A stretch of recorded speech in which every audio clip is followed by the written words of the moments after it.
The Casino Gauntlet match followed the tag title match. So they explained that the winner can use their title shot anytime they want.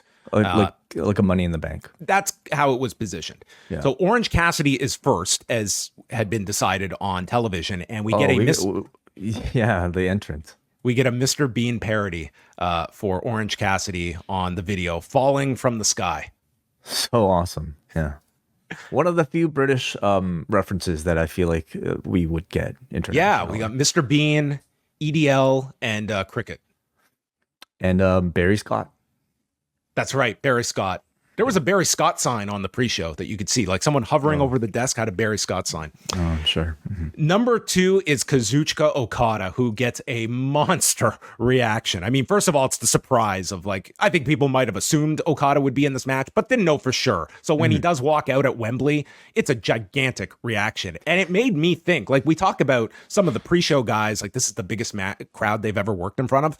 Mm-hmm. This, unless I'm just totally skipping on something, like I don't think any Wrestle Kingdom has done a legit 50,000 people that Okada has been on. This might be the biggest crowd Okada's wrestled in front of, unless I'm just totally forgetting something. I think it is. What other show in history would have hit 50,000 in recent years? Yeah, like none of these Tokyo Dome shows have. Yeah, like when you think about it that way, like it's just, again, like some people are going to honestly try to dismiss 53,000 people. And it's like, that's an incredible number that they did here for your second year coming back to a stadium 1 year later. So Orange and Okada, with the chaos history, they embrace an Okada who's just like the master, the guy who everyone was worried, like, will he find the hard camera? This guy owns the hard camera. All right. He just stares it like this deadpan stare as he's hugging Orange and just puts the boots to Orange. And Orange stops a Rainmaker by placing his hands into his pockets. The countdown clock begins. The intervals seemed all over the place, but our third entrant is... That is something that they're saying is sort of the rule, right? They've stated that like it isn't a hard fixed time. Yeah. And I love that. Like they're bullshit anyway, like during the How Rumble. often does it come? Whenever the fuck Tony Khan wants to put someone in. Okay? Just tell me it's random. I fully accept it. Yes. Mm-hmm. Number 3 is Nigel McGuinness. And this crowd, like, they instantly recognized the music. They probably saw the font on the screen too. Yeah. But out comes Nigel at 48 years of age with a body that looks like it's 28. And he's in better shape than when he was an active wrestler. At least he looks, slimmed down and chiseled, more chiseled than when he was.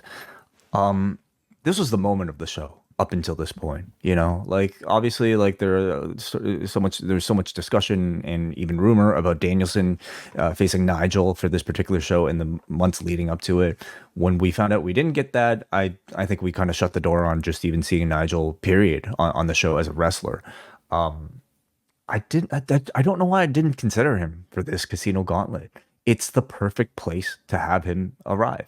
And he gets this incredible entrance at Wembley. Again, maybe like for all the Brits getting this sort of entrance, I think it means something extra special than it could mean to any certainly like more than you and I can recognize.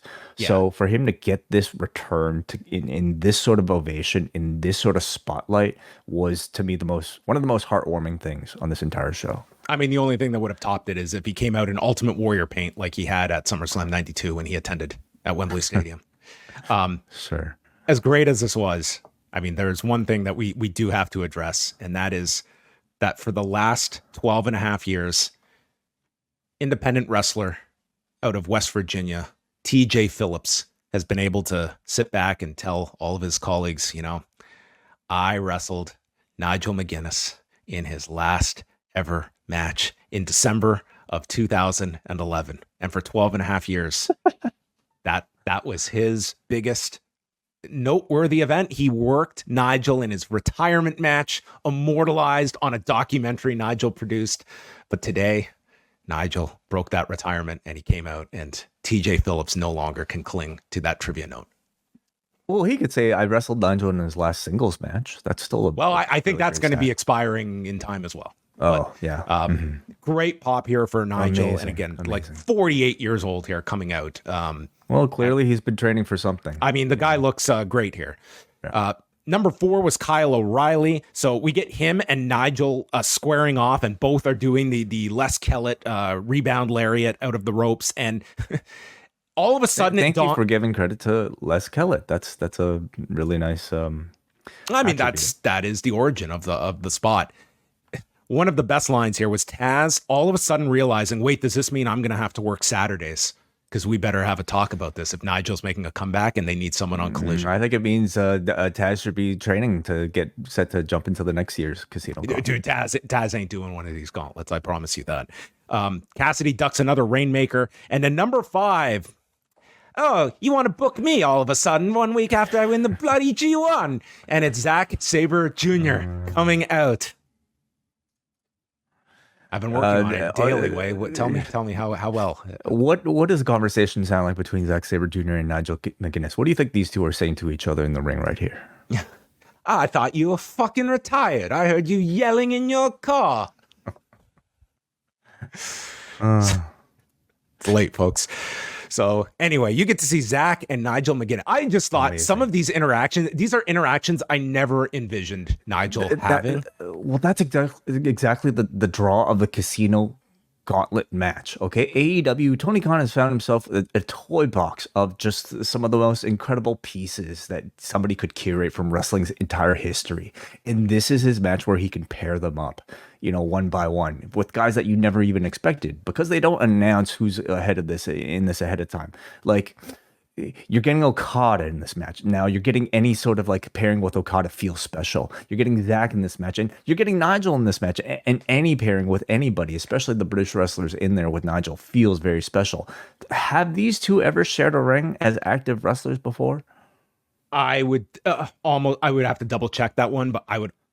90% sure that this was a first time meeting. Yeah, Cage Match tells me they haven't had a match together.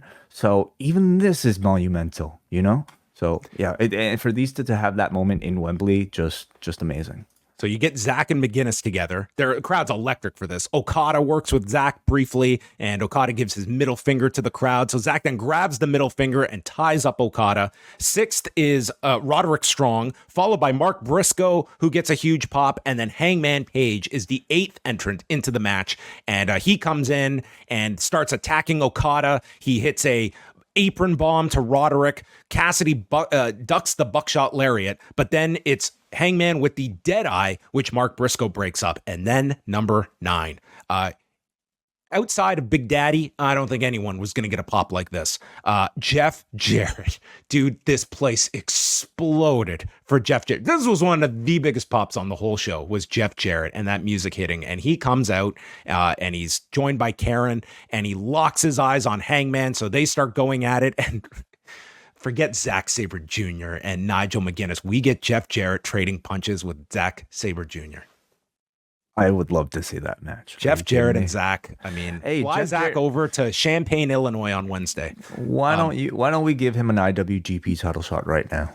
I mean, at this point, put him in the G1. The Bullet Club's own Jeff Jarrett. He does the Fargo strut, and then as he's hitting the 10 punches in the corner, Page power bombs Jarrett in front of everyone, and then Page teases going after Karen. Number 10 is the debuting Ricochet, and he comes out, obviously huge reaction for Ricochet, and I'm going to state this off the bat here. I didn't feel this was necessary for the match. I just thought that at the end of this show, I think Ricochet should have been introduced in such a way that, yes, bring him out in front of this crowd, but let's announce his first match. If he was not winning this match, I feel by the end of this show, you were not thinking about Ricochet, and you should be thinking about Ricochet. And after watching this whole show, like he wasn't involved in anything beyond this, I would have just had him introduced by Tony Khan or Tony Schiavone, and it's the big pop, and I'm going to wrestle on Dynamite this week, or I'm wrestling it all out, whatever it is. But this is a guy who his first match in AEW, I think you could sell people on the idea of seeing Ricochet outside of a WWE ring for the first time in all these years. It got great pop in the moment, but I felt by the end of this show, was he one of the 3 things you were immediately thinking about on the show? Maybe he was, but I did not like this introduction of Ricochet. Yeah, I don't fully disagree. I understand why Tony did it though. I think there's the allure of like, first of all, wanting to add surprises for your big show of the year to leave people satisfied. I think there's the allure of having this entrance take place in front of the biggest crowd that you're going to have all year. And beyond, I think, introducing Ricochet, I think wanting to seeing Ricochet wrestle and interact with so many of the names in this Casino Gauntlet were also part of the novelty, and maybe part of the memory of, doing this debut. But I don't disagree with you in saying that by the end of the show, I wasn't necessarily thinking about this. My preference would have been for him to have some sort of face-off or interaction with Will Ospreay, just to kind of like put that spotlight on that rivalry that much more, and to just put the emphasis on Ricochet that much more. Here, he had a really impressive debut, looked great in what he had to do, but by the end of the match, kind of felt like a bit of a footnote, and therefore maybe just a member of the mid card. Now, all of that can change. They can have the interaction with Will Ospreay, I think, on Dynamite this Wednesday, and give him that sort of spotlight then. And I still think there's value. If they do a spot with him and Ospreay on Wednesday, I'm going to hate this even worse, because at the end of that match, Ricochet coming out, like, I'm not going to get upset about that now because maybe they're not going in that direction. But if they do, I mean, that is 10 times more effective, is Ricochet just walking out at the end of that match and the two lock eyes, and then we cut to the next video package. I mean, to me, I wait to see how it feels, after it's done. Because maybe Tony just wants to save something for TV.